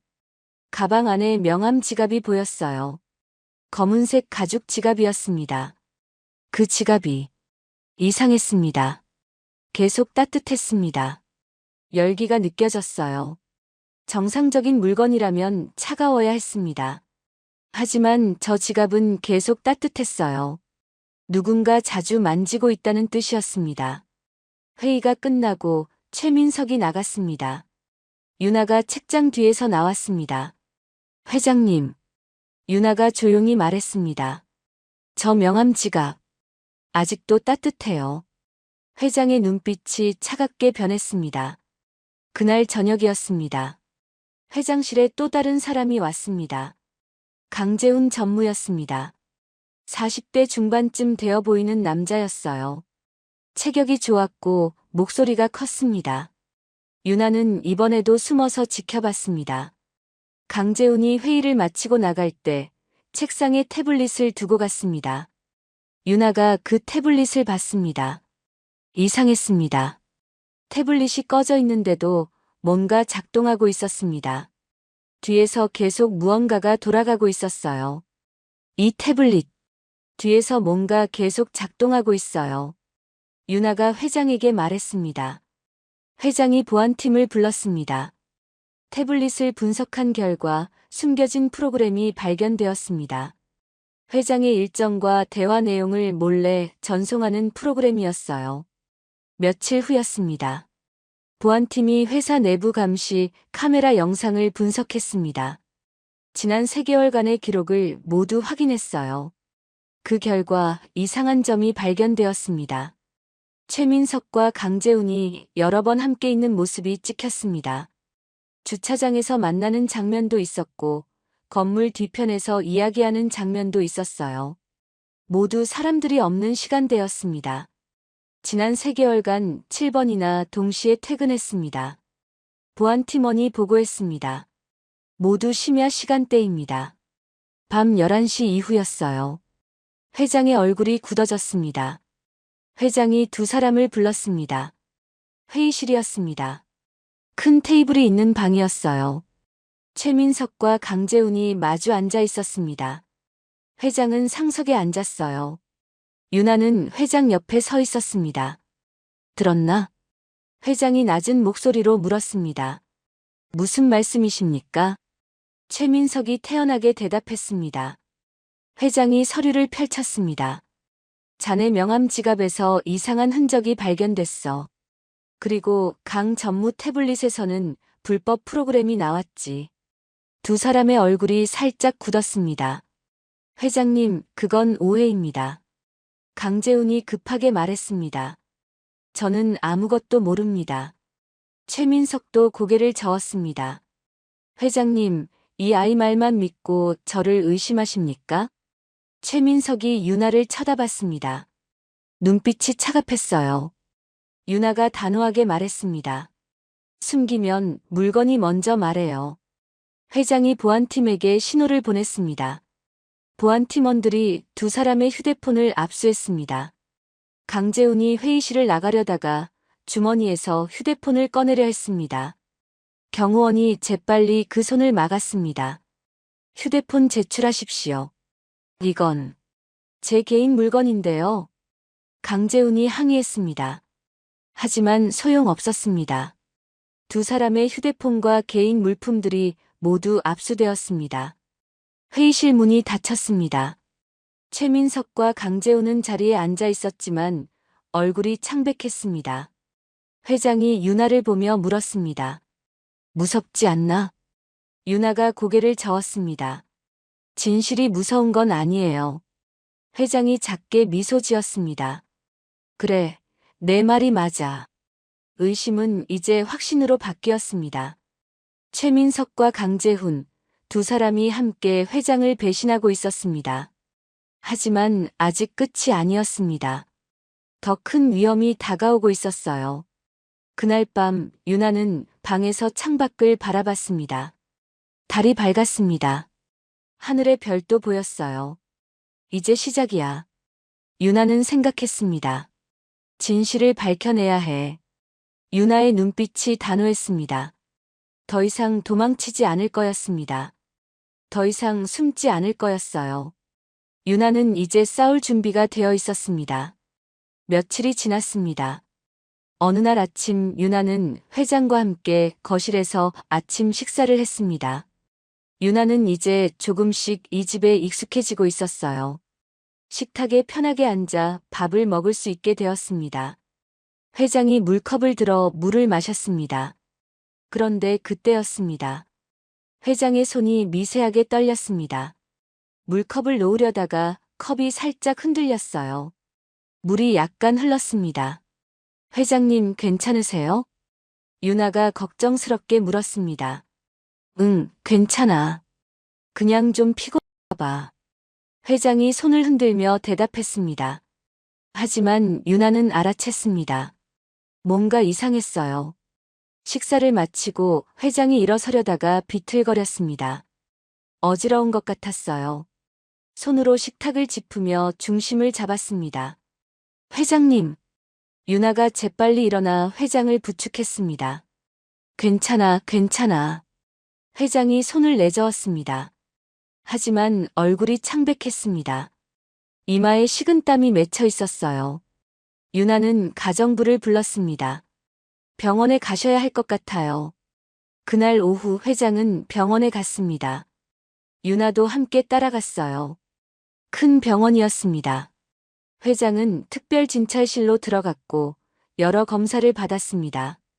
1시간 후 의사가 나왔습니다. 50대쯤 되어 보이는 남자 의사였습니다. 흰 가운을 입고 있었고 손에는 검사 결과지를 들고 있었어요. 검사 결과가 나왔습니다. 의사가 말했습니다. 특정 성분이 검출되긴 했습니다만 의사가 고개를 갸우뚱했습니다. 자연적으로 생길 수 없는 농도입니다. 이상합니다. 그게 무슨 말입니까? 회장이 물었습니다. 정확히는 모르겠습니다. 하지만 몸에 좋지 않은 성분이 축적되고 있는 것 같습니다. 의사의 목소리가 무거웠습니다. 집으로 돌아온 회장은 서재로 들어갔습니다. 유나도 따라 들어갔어요. 회장님, 제가 회장님 물건들을 좀 살펴봐도 될까요? 유나가 조심스럽게 물었습니다. 회장이 고개를 끄덕였습니다. 그래, 부탁한다. 유나는 회장이 평소 쓰는 물건들을 하나씩 살펴보기 시작했습니다. 먼저 만년필을 집어들었습니다. 손에 쥐고 느껴봤어요. 정상이었습니다. 다음은 안경이었습니다. 회장이 책 읽을 때 쓰는 안경이었어요. 이것도 정상이었습니다. 그 다음 손목 시계를 봤습니다. 금색 시계였어요. 이것도 이상한 점이 없었습니다. 유나가 책상 위에 물컵을 집어들었습니다. 회장이 매일 쓰는 개인 물컵이었습니다. 은색 스테인리스 컵이었어요. 유나가 컵을 들어 냄새를 맡아봤습니다. 순간 유나의 얼굴이 굳어졌습니다. 뭔가 이상했습니다. 물 냄새가 아니었어요. 아주 미세하지만 다른 냄새가 섞여 있었습니다. 이상해요. 유나가 중얼거렸습니다. 뭐가? 회장이 물었습니다. 이 컵. 뭔가 이상해요. 유나가 회장을 봤습니다. 회장님, 혹시 평소에 드시는 물이나 음식에서 이상한 맛을 느끼신 적 없으세요? 회장이 잠시 생각했습니다. 글쎄, 요즘 물맛이 좀 이상하긴 했어. 그냥 정수기 필터를 갈아야 하나 했는데. 유나가 심각한 표정을 지었습니다. 회장님, 유나의 목소리가 떨렸습니다. 혹시 누군가 회장님이 드시는 걸 조작하고 있는 게 아닐까요? 회장의 얼굴이 창백해졌습니다. 그럼 내가 먹고 마시는 것을. 회장의 말이 끝나기 전이었습니다. 회장의 휴대폰이 울렸습니다. 띠리리링. 하지만 전화가 아니었습니다. 문자 메시지였어요. 회장이 휴대폰을 확인했습니다. 발신자는 번호 없음이었습니다. 메시지를 열었습니다. 당신을 살리고 싶으면 72시간 안에 해독제를 찾으시오. 청명연구시설 냉동고 3번. 하지만 감시가 있을 것이오. 문자는 거기서 끝이었습니다. 회장의 손이 떨렸습니다. 유나가 문자를 보고 얼굴이 하얗게 질렸습니다. 회장님, 이건 누군가 나를 독살하려 하고 있어. 회장의 목소리가 낮게 깔렸습니다. 그리고 그 사람이 해독제 위치를 알려준 거야. 왜요? 왜 알려주는 거죠? 유나가 물었습니다. 회장이 고개를 저었습니다. 모르겠어. 함정일 수도 있고 아니면. 회장이 말을 멈췄습니다. 침묵이 흘렀습니다. 유나가 결심한 듯 말했습니다. 제가 가겠습니다. 회장이 고개를 들어 유나를 봤습니다. 안 돼. 너무 위험해. 저 아니면 누가 가요? 유나의 목소리는 단호했습니다. 회장님은 지금 몸이 안 좋으세요. 그리고 회장님이 직접 가시면 그들이 알아챌 거예요. 회장이 유나를 바라봤습니다. 유나의 눈빛은 흔들리지 않았어요. 저는 회장님이 저를 구해주셨잖아요. 유나가 작게 말했습니다. 이번엔 제가 회장님을 구할 차례예요. 회장의 눈가가 촉촉해졌습니다. 한참을 고민하던 회장이 천천히 고개를 끄덕였습니다. 알겠다. 하지만 혼자 가진 마. 도움을 받아야 해. 회장이 휴대폰을 들어 전화를 걸었습니다. 벨이 몇 번 울리더니 상대방이 받았습니다. 서준아, 나다. 할아버지야. 회장의 손자였습니다. 지금 좀 급한 일이 있는데 네가 도와줄 수 있겠나? 통화를 마치고 회장이 유나를 봤습니다. 내일 저녁 서준이가 도와줄 거야. 연구시설 출입증을 빌려줄 거고 차로 데려다 줄 거야. 유나가 고개를 끄덕였습니다. 회장이 벽에 걸린 시계를 봤습니다. 지금 시각은 오후 6시였습니다. 72시간 안에 해독제를 구해야 했습니다. 그러니까 모레 오후 6시까지였어요. 시간이 많지 않았습니다. 유나는 자신의 방으로 돌아왔습니다. 책상 위에 종이와 펜을 꺼냈습니다. 연구시설 약도를 그리기 시작했어요. 회장에게 받은 정보를 바탕으로 건물 구조를 그렸습니다. 냉동고 3번이 어디 있는지, 경비실이 어디 있는지, 감시 카메라가 어디 있는지 표시했습니다. 유나는 계획을 세웠습니다. 어떻게 들어갈지, 어떻게 해독제를 찾을지, 어떻게 나올지를 생각했어요. 창밖은 어두워지고 있었습니다. 유나는 약도를 보며 중얼거렸습니다. 할 수 있어. 해야 해. 시계가 째깍째깍 소리를 냈습니다. 72시간이 시작되었습니다. 이제 71시간 남았습니다. 시간은 계속 흘러가고 있었어요. 유나는 창밖을 바라봤습니다. 달이 떠오르고 있었습니다. 밝은 달이었어요. 내일 밤 유나는 그 달빛 아래서 위험한 일을 해야 할 것이었습니다. 두렵지 않다면 거짓말이었습니다.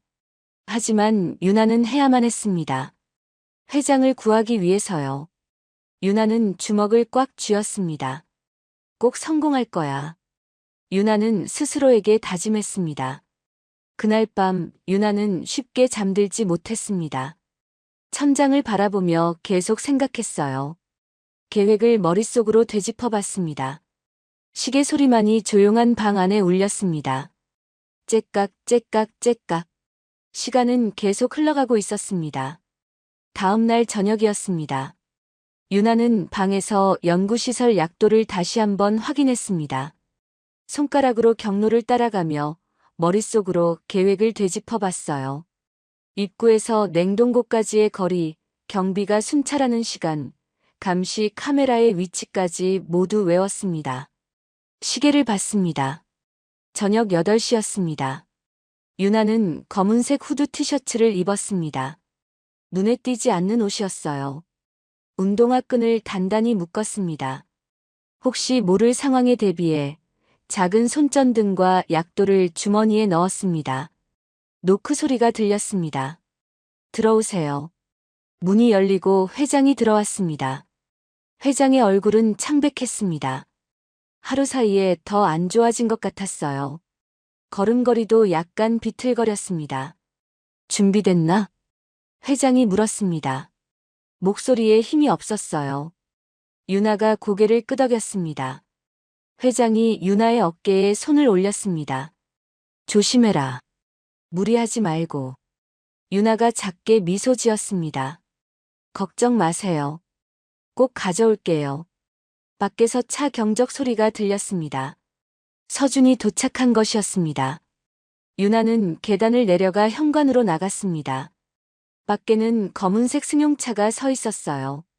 운전석에 젊은 남자가 앉아 있었습니다. 20대 중반쯤 되어 보이는 남자였습니다. 짧은 머리에 캐주얼한 옷차림이었어요. 회장의 손자 서준이었습니다. 유나가 차에 탔습니다. 조수석에 앉자 서준이 유나를 쳐다봤습니다. 출입증 여기 있어. 서준이 플라스틱 카드를 건넸습니다. 청명그룹 연구시설 출입증이었어요. 서준의 사진이 붙어 있었습니다.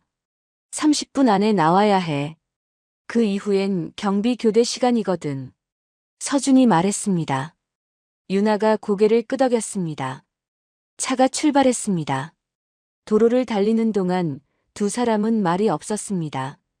차창 밖으로 거리의 불빛들이 스쳐 지나갔어요. 신호등, 가로등, 건물의 네온사인들이 어둠 속에서 빛났습니다. 30분쯤 지났을까요? 차가 한적한 곳에 도착했습니다. 커다란 건물이 보였어요. 청명그룹 연구시설이었습니다. 주변에는 다른 건물이 없었습니다. 담장으로 둘러싸인 독립된 건물이었죠. 차가 건물 옆 어두운 곳에 멈춰 섰습니다. 서준이 유나를 봤습니다. 정말 괜찮아? 아직 늦지 않았어. 유나가 고개를 저었습니다. 괜찮은 적은 없었어요. 익숙할 뿐이죠. 유나가 차에서 내렸습니다. 차가운 밤 공기가 얼굴을 스쳤습니다. 유나는 후드를 머리에 썼어요. 그리고 건물 쪽으로 걸어갔습니다. 건물 측면 출입구가 보였습니다. 문 옆에는 카드 리더기가 있었어요. 유나가 출입증을 갖다 댔습니다. 삐 소리와 함께 녹색불이 들어왔습니다. 문이 열렸습니다. 유나는 안으로 들어갔습니다. 복도였습니다. 하얀 벽, 흰색 바닥, 형광등이 밝게 켜져 있었어요. 소독약 냄새가 났습니다. 발걸음 소리가 복도에 울렸습니다. 유나는 약도를 머릿속으로 그리며 걸었습니다. 복도 끝에서 오른쪽으로 꺾어야 했어요. 그러면 냉동 보관실로 가는 문이 나올 것이었습니다. 복도를 걷는데 저 앞에서 인기척이 들렸습니다.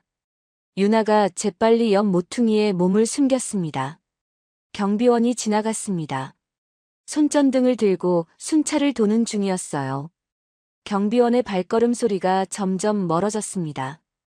유나는 숨을 죽이고 기다렸습니다. 심장이 빠르게 뛰었어요. 쿵쾅쿵쾅 가슴이 두드리는 소리가 귓속까지 들렸습니다. 경비원이 완전히 사라지자 유나는 다시 걸었습니다. 모퉁이를 돌아 오른쪽 복도로 들어섰습니다. 저 앞에 문이 보였습니다. 냉동 보관실이라고 적혀 있었어요. 유나가 문에 다가갔습니다. 손잡이를 잡으려는 순간 복도 천장에서 빨간 불빛이 깜빡이기 시작했습니다. 움직임 감지 센서였습니다. 유나가 재빨리 몸을 낮췄습니다. 바닥에 엎드려 천천히 기어갔어요.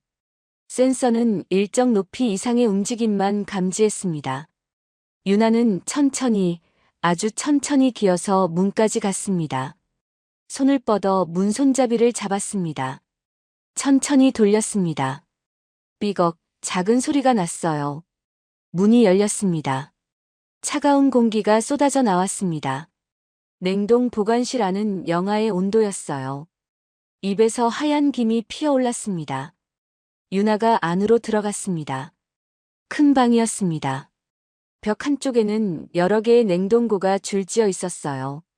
각 냉동고에는 번호가 붙어 있었습니다. 1번, 2번. 유나가 냉동고를 확인하며 걸었습니다.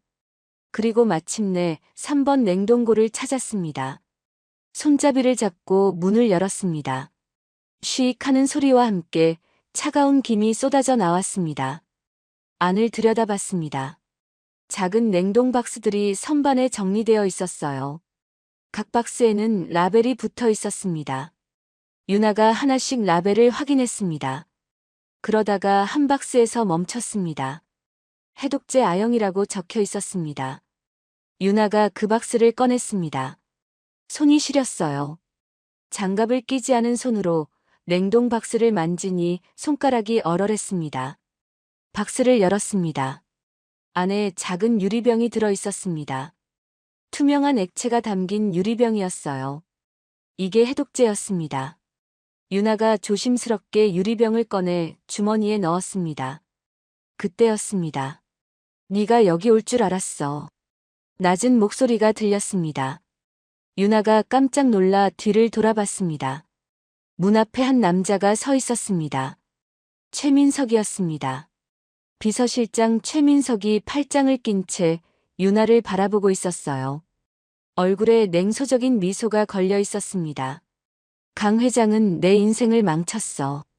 최민석이 차갑게 말했습니다. 15년 전 내 동생이 회사 부도로 목숨을 끊었지. 그게 다 강 회장 때문이야. 유나가 뒤로 물러섰습니다. 그래서 복수요? 독을? 유나가 떨리는 목소리로 물었습니다. 복수가 아니야. 정이지. 최민석이 유나 쪽으로 걸어왔습니다. 유나가 주변을 둘러봤습니다. 도망갈 곳이 없었어요. 그 순간 유나가 벽에 붙은 빨간 버튼을 봤습니다. 비상벨이었습니다. 유나가 재빨리 달려가 버튼을 눌렀습니다. 삐! 귀를 찢는 경보음이 울렸습니다. 건물 전체에 사이렌이 울려 퍼졌어요. 빨간 경광등이 회전하며 깜빡였습니다. 최민석이 당황해서 귀를 막았습니다. 그 순간 유나가 반대쪽 문으로 뛰어갔습니다. 문을 열고 복도로 나갔어요. 그리고 있는 힘껏 달렸습니다. 뒤에서 최민석이 소리쳤지만 경보음에 묻혔습니다. 유나는 복도를 달렸습니다. 숨이 가빠졌어요. 다리가 아팠습니다. 하지만 멈출 수 없었습니다. 건물 밖으로 나가는 문이 보였습니다. 유나가 문을 박차고 나갔습니다. 밖에는 서준이 차에서 내려 기다리고 있었습니다. 빨리! 서준이 소리쳤습니다. 유나가 차에 뛰어 올랐습니다. 차가 급발진했습니다. 타이어가 바닥을 긁으며 삑 소리를 냈어요. 뒤를 돌아보니 건물에서 사람들이 뛰어나오고 있었습니다. 하지만 차는 이미 멀리 달아나고 있었어요. 유나가 주머니에서 유리병을 꺼냈습니다. 해독제였습니다. 성공했습니다. 유나는 숨을 헐떡이며 유리병을 꽉 쥐었습니다. 차는 밤길을 달렸습니다. 병원을 향해 달렸어요. 시간이 얼마 남지 않았습니다. 하지만 해독제는 손에 있었습니다. 이제 회장을 구할 수 있었습니다. 차는 밤길을 달렸습니다. 가로등 불빛이 빠르게 스쳐 지나갔어요. 신호등이 바뀔 때마다 차가 속도를 줄였다가 다시 속도를 냈습니다. 유나는 조수석에서 유리병을 꽉 쥐고 있었습니다. 손에 땀이 났어요. 30분쯤 지났을까요? 병원이 보였습니다. 큰 종합병원이었어요. 밤인데도 응급실 쪽은 불이 환하게 켜져 있었습니다. 차가 응급실 입구에 멈춰 섰습니다. 유나가 차에서 뛰어내렸습니다. 응급실 문을 열고 안으로 달려 들어갔어요. 간호사들이 놀라서 유나를 쳐다봤습니다.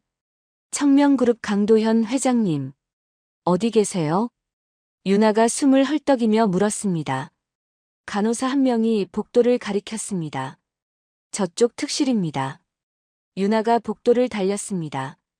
운동화 밑창이 바닥을 치는 소리가 복도에 울렸어요. 특실 문이 보였습니다. 문을 열고 들어갔습니다. 병실 안에는 회장이 침대에 누워 있었습니다. 산소 마스크를 쓰고 있었어요. 옆에는 의료기기들이 놓여 있었고 심전도 모니터가 삐삐 소리를 내며 심장 박동을 보여주고 있었습니다. 회장이 천천히 눈을 떴습니다. 유나를 봤어요. 입가에 작은 미소가 번졌습니다. 네가 살렸구나. 회장이 산소 마스크 너머로 작게 말했습니다. 목소리가 약했어요. 유나의 눈에 눈물이 맺혔습니다. 다행이에요. 제가 늦지 않아서. 유나가 흐느끼며 의사를 찾았습니다. 당직 의사가 달려왔습니다. 유나가 유리병을 건넸어요. 이걸로 치료해주세요. 의사가 유리병을 받아들고 자세히 봤습니다. 라벨을 확인했어요. 그리고 고개를 끄덕였습니다. 바로 투여하겠습니다. 의사와 간호사들이 재빨리 움직였습니다. 해독제를 주사기에 옮겨 담았어요. 회장의 팔에 주사를 놓았습니다. 투명한 액체가 천천히 회장의 몸속으로 들어갔습니다. 몇 분이 지났습니다. 회장의 얼굴에 조금씩 혈색이 돌아오기 시작했습니다. 숨소리도 안정되었어요. 심전도 모니터의 그래프도 점점 정상으로 돌아왔습니다. 의사가 청진기로 회장의 심장 소리를 들었습니다. 다행입니다. 위기를 넘겼습니다. 의사가 안도의 한숨을 쉬었습니다. 유나는 그 자리에 주저앉았습니다. 다리에 힘이 풀렸어요. 긴장이 풀리니 온몸이 떨렸습니다. 회장이 산소 마스크를 벗었습니다. 유나를 봤습니다. 눈가가 촉촉했어요. 고맙다. 회장이 작게 말했습니다. 이틀 후였습니다. 회장은 병원에서 퇴원했습니다. 건강을 완전히 회복한 것이었어요. 얼굴에도 생기가 돌아왔고 걸음걸이도 힘차졌습니다.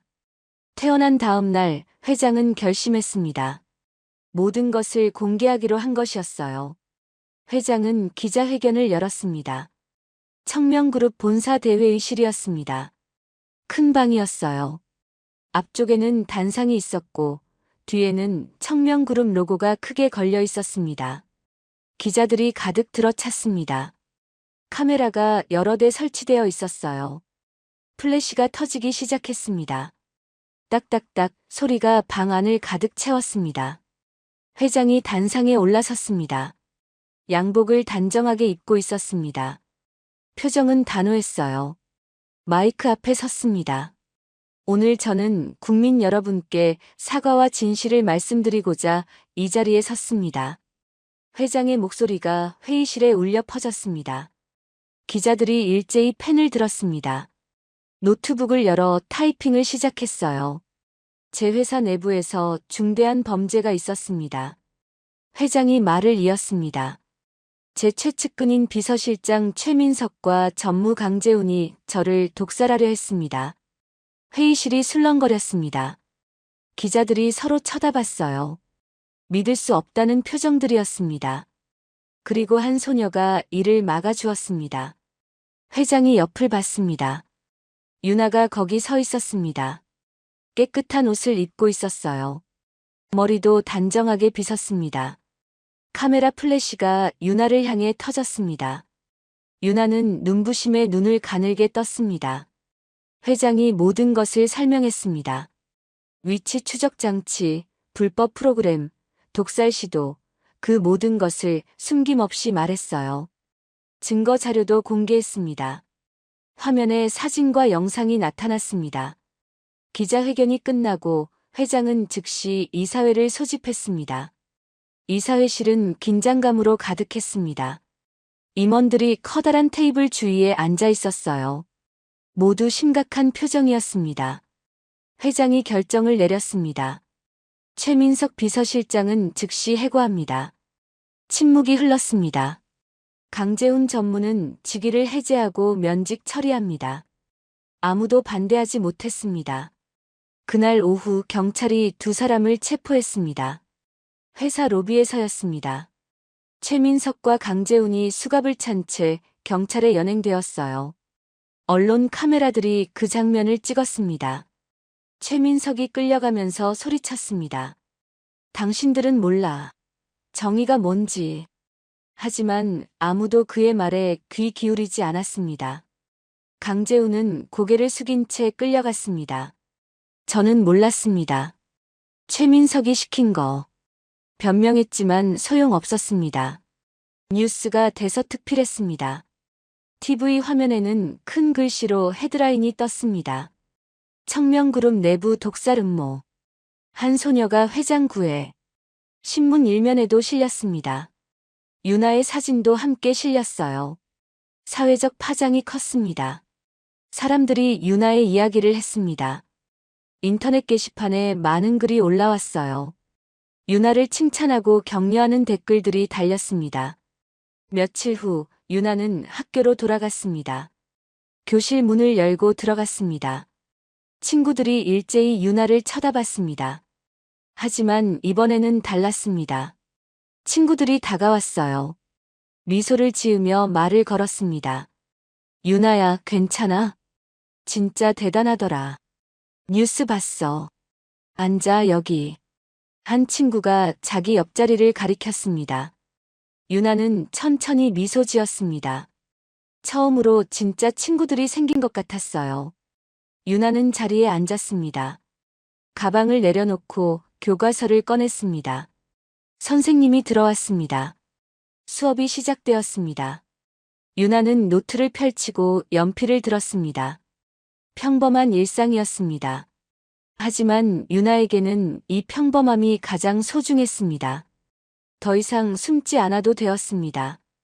더 이상 혼자가 아니었습니다. 유나는 창밖을 봤습니다. 햇빛이 교실 안으로 들어왔습니다. 따뜻한 햇빛이었어요. 유나는 작게 미소 지으며 다시 공부에 집중했습니다. 새로운 시작이었습니다. 6개월이 흘렀습니다. 법정이었습니다. 높은 천장, 나무로 된 방청석, 앞쪽에 판사석이 있는 엄숙한 공간이었어요. 사람들이 방청석을 가득 채우고 있었습니다. 재판장이 판결문을 읽었습니다. 피고인 최민석은 살인미수, 업무상 배임, 정보통신망법 위반으로. 재판장의 목소리가 법정에 울렸습니다. 징역 12년을 선고합니다. 최민석은 피고인석에 앉아 있었습니다. 수갑을 찬 손을 무릎 위에 올려놓고 있었어요. 얼굴은 창백했습니다. 피고인 강재훈은 살인미수방조, 업무상 배임으로 징역 8년을 선고합니다. 강재훈은 고개를 숙이고 있었습니다. 판결이 확정되었습니다. 두 사람은 법정을 나가며 교도관들에게 이끌려갔습니다. 방청석 사람들이 지켜봤어요. 유나도 그 자리에 있었습니다. 정의가 실현되는 순간이었습니다. 2년이 흘렀습니다. 과학고 졸업식 날이었습니다. 강당이 학생들과 학부모들로 가득 찼습니다. 무대 위에는 교장 선생님이 서 계셨어요. 졸업장을 한 장씩 나눠주고 계셨습니다. 김유나. 유나의 이름이 불렸습니다. 유나가 무대로 올라갔습니다. 깨끗한 교복을 입고 있었어요. 머리는 단정하게 묶었습니다. 교장 선생님이 졸업장을 건넸습니다. 유나가 두 손으로 졸업장을 받았습니다. 고개를 숙여 인사했어요. 객석을 봤습니다. 회장이 앉아 있었습니다. 박수를 치며 미소 짓고 있었어요. 유나와 눈이 마주쳤습니다. 두 사람이 서로 미소 지었습니다. 졸업식이 끝나고 유나는 회장과 함께 학교 정원을 걸었습니다. 봄이었습니다. 벚꽃이 피어 있었어요. 바람이 불 때마다 꽃잎이 흩날렸습니다. 축하한다. 회장이 말했습니다. 감사합니다. 유나가 대답했습니다. 이제 유학을 가는구나. 회장이 하늘을 올려다보며 말했습니다. 유나는 해외 명문대학에 합격했습니다. 전액 장학금이었어요. 회장이 추천서를 써주었고 유나의 이야기가 입학 사정관들에게 깊은 인상을 남겼습니다. 며칠 후 공항이었습니다. 출국장 입구였습니다. 사람들이 캐리어를 끌며 바쁘게 지나다녔어요. 유나도 큰 캐리어를 끌고 있었습니다. 가방을 메고 있었죠. 회장이 배웅을 나왔습니다. 공부 열심히 하고. 회장이 유나의 어깨를 가볍게 두드렸습니다. 은혜 꼭 갚을게요. 유나가 눈시울을 붉히며 말했습니다. 회장이 고개를 저었습니다. 은혜는 무슨? 네가 먼저 날 구했잖아. 회장이 작게 웃었습니다. 유나가 회장을 꼭 안았습니다. 회장도 유나를 감싸 안았어요. 한참 후 유나가 몸을 떼었습니다. 다녀올게요. 유나가 출국장 안으로 들어갔습니다. 뒤돌아보며 손을 흔들었어요. 회장도 손을 흔들었습니다. 유나의 모습이 사람들 사이로 사라졌습니다. 5년이 흘렀습니다. 유나는 유학을 마치고 한국으로 돌아왔습니다. 그리고 연구소를 설립했습니다. 회장이 자금을 지원해 주었어요. 연구소 현판식 날이었습니다. 건물 앞에 빨간 천이 걸려 있었습니다. 그 아래로 현판이 가려져 있었어요. 유나가 천을 잡았습니다. 회장도 함께 천을 잡았어요. 둘이 함께 천을 잡아당겼습니다. 현판이 드러났습니다. 유나과학연구소. 회장이 축사를 했습니다. 이 연구소가 세상을 더 안전하게 만드는 곳이 되길 바랍니다. 회장의 목소리가 마당에 울렸습니다. 유나도 마이크 앞에 섰습니다. 기자들이 카메라를 들이댔어요. 저는 제가 받은 도움을 이번엔 다른 사람들에게 돌려주고 싶습니다. 유나가 또렷하게 말했습니다. 사람을 지키는 기술을 만들고 싶습니다. 박수 소리가 터져 나왔습니다. 연구소는 성공적으로 시작되었습니다. 위험한 물질을 감지하는 기술, 범죄를 막는 보안 장치, 사람을 구하는 장비들을 개발했어요. 유나의 연구소는 점점 유명해졌습니다. 어느 날 저녁이었습니다. 조용한 레스토랑이었습니다. 창밖으로 서울 야경이 보이는 곳이었어요. 은은한 조명이 테이블을 비추고 있었습니다. 회장과 유나가 마주 앉아 있었습니다. 테이블 위에는 음식들이 차려져 있었습니다. 두 사람은 천천히 식사를 하고 있었어요. 그때 네가 지갑을 던지지 않았으면. 회장이 와인 잔을 들며 말했습니다. 유나가 웃으며 대답했습니다. 저도 여기 없었을 거예요. 회장이 고개를 끄덕였습니다. 그 새벽이 제 인생을 바꿨어요. 유나가 창밖을 바라보며 말했습니다. 회장도 고개를 끄덕였습니다. 나도 바뀌었어. 네가 날 다시 사람답게 만들어줬지. 두 사람이 잔을 들어 올렸습니다. 잔이 부딪히는 소리가 작게 울렸습니다. 따르릉. 두 사람은 서로를 보며 미소 지었습니다. 따뜻한 미소였습니다. 창밖으로는 서울의 불빛들이 반짝이고 있었습니다. 건물의 불빛, 차들의 불빛, 가로등의 불빛이 어둠 속에서 빛나고 있었어요. 시간이 더 흘렀습니다. 화면이 천천히 바뀌었습니다. 다시 그 새벽 거리가 나타났습니다. 서울 새벽 5시였습니다. 청명그룹 본사 앞이었어요. 하지만 이번에는 달랐습니다. 거리에는 아무도 구걸하고 있지 않았습니다. 깨끗한 거리였어요. 동쪽 하늘이 밝아오고 있었습니다. 어둠이 물러가고 빛이 들어오고 있었습니다. 새벽이 지나고 아침이 오고 있었어요. 희망적인 햇살이 거리를 비추기 시작했습니다. 그 햇살 속에서 출근하는 사람들이 걸어가고 있었습니다. 모두가 새로운 하루를 시작하고 있었어요. 유나도 어딘가에서 새로운 하루를 시작하고 있을 것이었습니다. 더 이상 추위에 떨지 않는, 더 이상 혼자가 아닌 꿈을 이루며 살아가는 유나였습니다.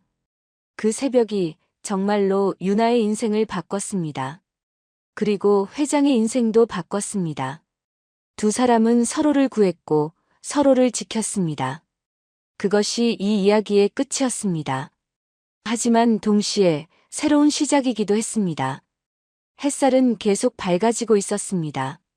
세상은 계속 돌아가고 있었어요. 그리고 어딘가에서 누군가는 또 다른 이야기를 쓰고 있을 것이었습니다. 희망의 이야기를 말이죠. 화면이 천천히 어두워졌습니다. 이야기가 끝났습니다.